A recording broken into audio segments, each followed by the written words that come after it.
Hey, all, Pastor Emil here with a midweek sermon recap. And yes, this is the birthday beard. My daughters always want to see a beard on this guy's face right here.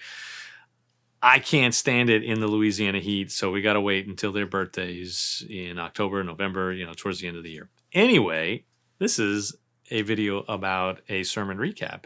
And if you were with us this past Sunday, you know we're continuing to go through 1 Corinthians 13.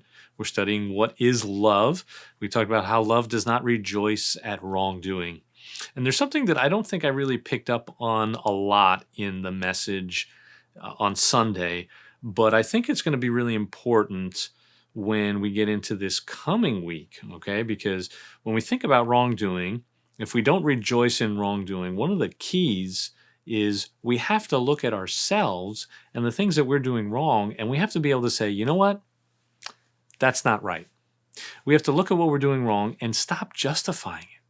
We have to stop saying, well, I did this because you did that, or I did this, all the things that we talked about when we were talking about resentment, right? Like looking at ourselves as complicated, but looking at all these other people as these caricatures, right? Where they have this one little flaw that we blow up and say, that's who they are. That's their identity, right?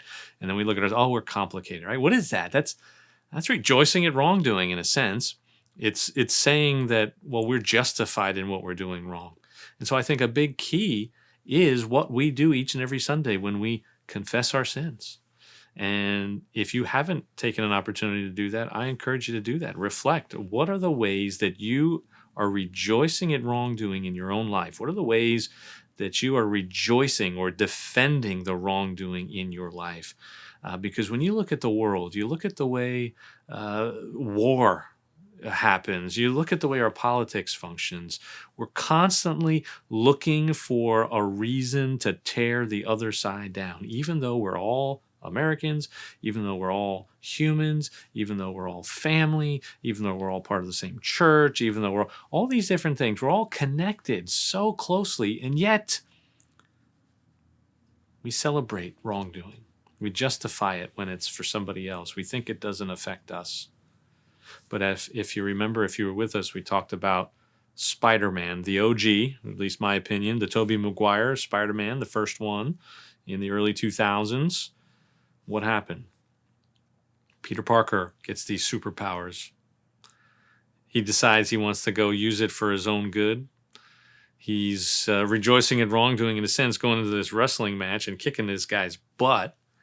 Why is he doing it? He wants $3,000 so he can buy a car and impress Mary Jane. When he goes to collect, the guy doesn't give it to him. I fail to see how that's my problem, he says to him.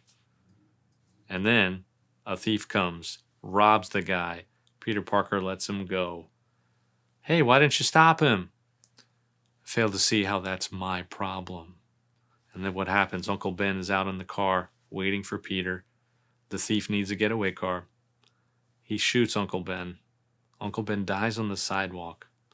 And the idea that we are not connected, that Peter can just go after what he wants, not worry about anything else, not worry about anyone else, that whole illusion is shattered.